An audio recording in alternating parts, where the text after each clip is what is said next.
성경에 기록된 내용 중에 하나님께서 당신의 사람들에게 말씀하시는 것 중에 여러 가지가 있는데 가장 많은 내용이 아마도 강하고 담대하라 하는 말씀일 것입니다.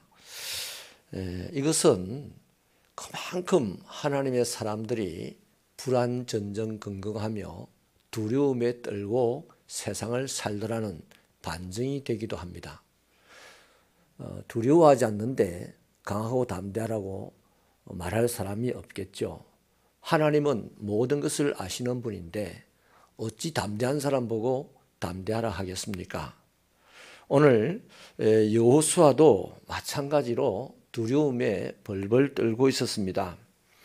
평생을 믿고 따랐던 모세가 죽었고 지금 자기가 인도해 가야 될 백성들이 200만 명이나 됩니다. 가나안 땅에 들어가면 40년 전에 자기가 보았던 그 아낙 자손들과 싸워야 되는 엄청난 부담도 있습니다.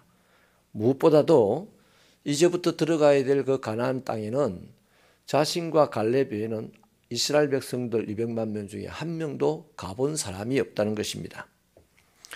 거기다가 툭 하면 이스라엘 백성들은 안 간다고 뻗태고 불평하고 심지어는 돌로 들고 지도자를 죽이려고 덤비는 그런 사람들이었습니다.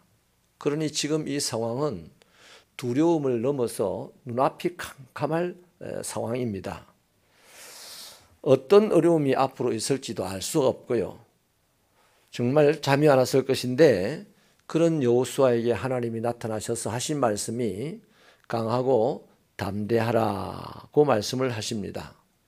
이유가 뭐냐 하니까 여호수아가 강력한 힘이 생겼어도 아니고 특별한 역사가 일어났어도 아니고요. 그 이유는 하나님이 너와 함께 하실 것이기 때문이다 라는 것이 이유였어요. 하나님이 번개를 치고 뭐 벼락을 치고 이렇게 하는 것도 아니고 또 하나님이 상대방을 막 앞에서 추풍나게 춤추기는 것도 아니고 그냥 하나님이 함께 할 테니 너 강하고 담대해라. 요거 믿어지면 할 수가 있고 안 믿으시면 당신이나 강하세요. 그러고 말 일이죠. 그리고 하나님께서는 약속대로 여호수아와 함께 하셔서 마침내 이스라엘이 가나안 땅 전부를 정복하고 정착하게 됩니다. 가나안을 정복하고 정착한 것이 중요한 게 아니고요. 하나님이 함께 하셨다는 것이 중요한 것이죠. 여러분, 우리도 살면서 가보지 않은 길을 가야 할 때가 많습니다. 새로운 학교에 들어가는 아동들도 있을 것이고 또 직장에 들어가는 청년들도 있을 것이고 또 전혀 새로운 곳에서 살아야 하는 이사하는 분도 있을 것이고 뭐 이런 모양 저런 모양으로 환경이 바뀌는 사람들이 있습니다. 또 결혼을 하는 사람도 있고 부모가 되는 사람도 있고 뭐 엄청난 변화를 많이 겪게 되죠. 그것 다 한 번도 안 가본 길을 가고 있는 거거든요. 어떤 사람은 자신이 사랑하는 사람을 잃고 슬픔의 길을 앞으로 가야 하는 사람도 있습니다. 따져보면 가보지 않은 길을 가야 하는 것이 오늘도 대부분입니다. 경험해보지 않은 길 앞에서 우리는 설렘으로 맞이하는 사람도 있고 두려움으로 맞이하는 사람도 있는데 슬픔의 길이 예견되어 있다면 다 두려움으로 그 길을 맞이하게 될 것입니다. 어떤 아픔을 겪었다면 더더욱 두려움으로 맞게 되겠죠. 이 아픔이 계속되면 어떡하나 뭐 이런 두려움이죠. 그런 우리들에게도 하나님은 지금 여전히 말씀하십니다.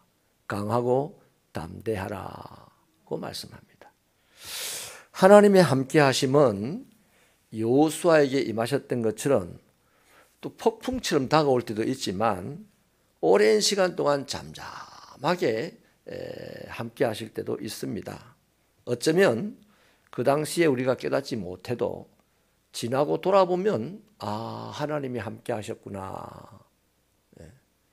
저는 제가 붙인 별명이 좌충우돌입니다. 천방지축 좌충우돌이 제가 붙인 제 별명이거든요. 근데 이런 사람이 어떻게 목사가 되어서 귀한 교회를 섬길 수 있나 지나간 세월을 돌아보면 그 삶의 구비구비마다 하나님이 함께 하셨기 때문이라는 것을 인정하지 않을 수가 없습니다. 여러분, 하나님은 우리를 위해서 당신의 아들을 아낌없이 십자가에 내어주어 죽는 것도 보시지 않았습니까? 얼마나 힘드셨으면 아들이 죽을 때 얼굴을 돌려서 온 세상이 캄캄하기도 했습니다. 그런데 그것을 포기하지 아니하고 아들 죽이시고 우리를 살리셨습니다. 그러니 하나님께서 함께 하시겠다는 이 약속의 말씀을 믿으십시오. 그리고 삶의 현장에서 붙드십시오. 그 말씀을 자신의 가슴에 새기고 살면 반드시 그 약속의 말씀은 우리들에게서 영원토록 계속해서 이루어지게 될 것입니다. 여러분, 여호수아가 이 말씀을 듣고 참 그러면 뭐 증거를 보여주세요라든지 이렇게 안 하고 당장 한 말이 뭐냐면 백성들에게 앞으로 3일 후에 이 요단강을 건널 테니 양식들을 준비해라. 그리고 난 다음에 르우벤, 므낫세, 갓 지파, 므낫세 반 지파 이 세 지파를 향해서는 너희들도 똑같이 요단강을 건넜다가 돌아오게 될 것이다. 이렇게 말하죠. 그때 놀랍게도 이 르우벤, 갓, 므낫세 반 지파가요. 예, 우리가 이 모압 땅에서 당신과 함께 들어가 정복 전쟁을 다 치르고 나서 이곳에 다시 돌아와서 살겠습니다. 만약에 우리가 그렇게 복종하지 않는 사람이 우리 중에 있다면 그 사람은 죽음을 면치 못할 것입니다. 그런 거예요. 여러분, 하나님의 말씀 하나 믿고 이제 사흘 후에 요단강 들어간다. 그러니까 모든 백성들이 이구동성으로 따릅니다. 또요, 안 따라가도 사실 때요. 요단강 동편에 지금 자기들이 살 곳이 있기 때문에 이 사람들 너희끼리 가서 너희끼리 정복해라 이래도 될 텐데 가자고 하니까 우리 가겠다. 우리 중에 안 가겠다고 하는 사람은 죽여버릴 것이다. 이렇게 복종을 합니다. 뭐 여호수아가 갑자기 뭐 알통이 이렇게 생겼습니까? 여호수아가 갑자기 뭐 예언을 합니까? 아니잖아요. 어제의 여호수아가 오늘의 여호수아입니다. 어제 모세의 종이었어요. 지금도 여전히 모세가 죽어가지고 전전긍긍하고 있어요. 그런데 뭐 때문에요? 하나님의 말씀을 붙잡고 담대해지니까 만 사람이 그 앞에 복종하더라. 하나님께서는 담대한 사람의 입술의 말을 땅에 떨어뜨리지 않습니다. 반드시 열매 맺게 하십니다. 성경을 다 찾아보십시오. 한 명도 그런 적이 없어요. 다 담대한 사람은 그 말대로 하나님이 실행에 옮겼습니다. 이런 축복의 신앙생활이 저와 여러분의 삶의 현장에 있기를 축원합니다.